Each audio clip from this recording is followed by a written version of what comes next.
The observation is a comment about something specific. Her jacket, her book, the way she's holding her coffee. It's the oldest opener in the book, but most men get it wrong. They go generic. They say things like nice outfit or cool shoes. That's not observation, that's noise. A real observation shows you're paying attention. You notice the detail others missed. The worn spine of a book she's clearly read before. The paint stain on her sleeve. The way her earrings match absolutely nothing else she's wearing. That's what catches attention. You're not complimenting, you're seeing. At first it feels safe, you're just commenting on reality. No risk of rejection because you're not technically hitting on her. But that's the trap. If your observation is hollow, she knows. Women hear empty compliments constantly. Your words blend into background static within seconds. The peak happens when your observation sparks genuine curiosity in her. She looks down at the thing you mentioned. She laughs because nobody else noticed. Suddenly she's not a stranger, she's someone who feels seen. That's connection. But here's the truth. Observation alone doesn't build attraction. It opens doors. Walking through them requires something else entirely. Most men stand in the doorway forever. The vulnerable is the admission that you wanted to talk to her. No games, no clever lines, just honesty. You walk up and say something like, "I saw you from over there and knew I'd regret it if I didn't come say hello." Simple, direct, exposed. Your brain fights this approach hard. It screams that honesty is weakness, that she'll reject you for being too forward. That's fear talking. The truth is, vulnerability takes more courage than any rehearsed line ever could. You're showing her your cards before the game even starts. At first, it feels terrifying. Your heart pounds, your voice might shake. You're standing in front of a stranger admitting you find her attractive enough to risk embarrassment. That's raw, that's human, that's rare. The peak comes when she softens. Her guard drops because yours already did. She didn't have to wonder what you wanted, you told her. That honesty creates space for real conversation instead of verbal chess. Then comes the catch. Vulnerability only works if it's genuine. Fake vulnerability is manipulation, and women detect it instantly. The moment you use honesty as a technique, it stops being honest. The vulnerable approach doesn't work because it's effective. It works because it's true. The accomplice turns her into your helper. You need advice, a woman's perspective, something she can provide. You walk up and say, "Help me out. I need a woman's opinion on something." Suddenly, she's not being hit on, she's being consulted. This works because it shifts the dynamic entirely. You're not chasing, you're recruiting. Her brain moves from defense to problem-solving mode. She feels useful instead of targeted. That's a massive difference in how the conversation starts. At first, she's curious. What could you possibly need help with? The question itself creates intrigue. You ask something fun, something about a gift for your sister, a debate you're having with friends, whether your new jacket looks ridiculous. She has opinions, everyone does. Now she's invested. The peak happens when she starts actually helping. She's engaged. She's laughing at the scenario you presented. She's giving real answers because you asked a real question. The conversation flows because it has purpose beyond attraction, but the accomplice has limits. If your question feels staged or your follow-up falls flat, she realizes the whole thing was a setup. The helper dynamic collapses into awkwardness. The accomplice only works when you actually care about her answer. Otherwise, you're just performing, and performance always reveals itself eventually. Asks for her expertise. You want to know what she's drinking, what she's reading, what she ordered. You're positioning her as someone with knowledge worth having. That's flattering without being obvious about it. It works because people love sharing what they know. You're not asking her to evaluate you. You're asking her to educate you. That's a comfortable role. She becomes the expert. You become the student. The power dynamic shifts in her favor, which makes her relax. At first, she lights up. Most people never ask for genuine recommendations. They just talk about themselves. But you want her opinion, her taste, her preferences. That attention feels good. She starts explaining why this drink is better than that one, why this author changed her life. The peak arrives when her recommendation becomes a shared experience. You order what she suggested. You write down the book title. You're now connected through her choice. That's a small bond, but bonds start small. Here's the reality though. The recommendation is a door, not a room. Once she's given her answer, the conversation needs somewhere else to go. Many men get the recommendation and then freeze. They asked the question but had no plan for after. Curiosity opened the interaction. Only genuine interest keeps it alive.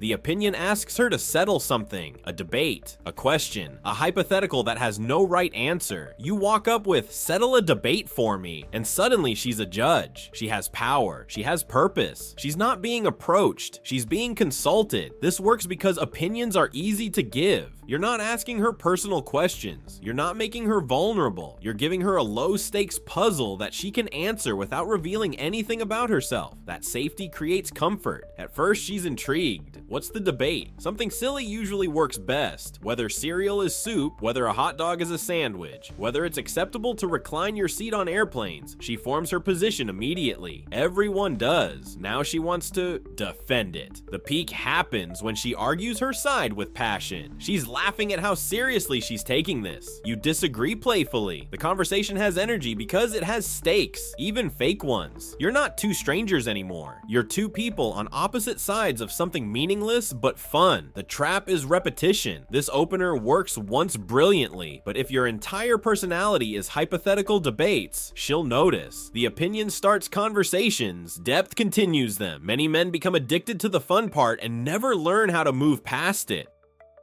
The assumption is a guess about who she is, not a question, a statement. You look at her and say, "You look like a writer. Am I close?" Or, "Let me guess, you're definitely not from here." You're inviting her to correct you or confirm you. Either way, she's engaged. This works because assumptions force responses. A question can be dodged with, "I don't know," or "Why do you ask?" But an assumption demands clarification. If you're wrong, she has to tell you why. If you're right, she wants to know how you knew. Both paths lead to conversation. At first, she's caught off guard. Nobody makes guesses about strangers. It shows confidence, maybe even arrogance. But the right assumption isn't about being accurate. It's about being interesting. A creative guess reveals how you think. That's attractive regardless of accuracy. The peak arrives when she starts explaining herself. She's either laughing at how wrong you were or surprised at how right you were. Either way, she's talking about herself now. You created that opening without asking a single question. But assumptions carry risk. Go too personal and you seem presumptuous. Go too generic and you seem lazy. The assumption only works when it feels like genuine curiosity wrapped in playful confidence. Get the balance wrong and you just seem like you're trying too hard.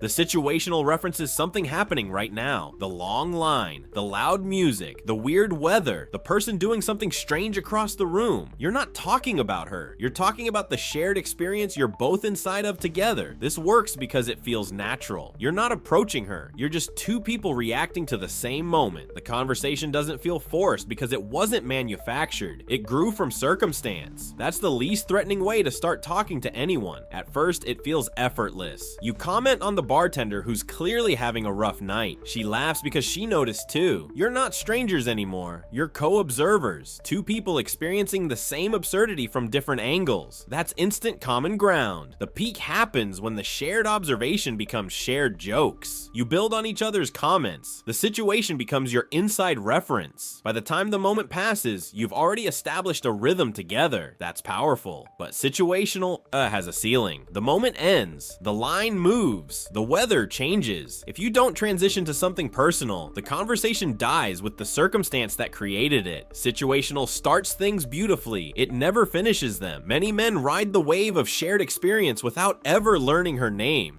The tease is a light, playful challenge. Not an insult, not a neg, just a gentle poke at something obvious. She's taking forever to decide what to order. She's clearly lost looking at a map. She's the only person in the room wearing a winter coat when it's warm. You point it out with a smile. This works because teasing creates tension, good tension, the kind between siblings or old friends. You're treating her like someone you already know well enough to joke with. That assumption of familiarity skips the awkward stranger phase entirely. At first, she might look surprised. Nobody teases people they just met. But if your tone is warm and your smile is genuine, she realizes you're playing, not attacking. She fires back or laughs or pretends to be offended. All three responses mean the same thing. She's engaged. The peak happens when she teases you back. Now you're in a rhythm. You're bantering. The conversation has energy that polite small talk never creates. You're not interviewing her. You're playing with her. That's a massive difference. But teasing is a blade. Too sharp sharp and you cut. Too dull and you bore. The wrong tease on the wrong woman at the wrong moment creates enemies, not connections. Teasing only works when it comes from warmth. If there's any cruelty underneath, she'll feel it immediately. Intent matters more than words.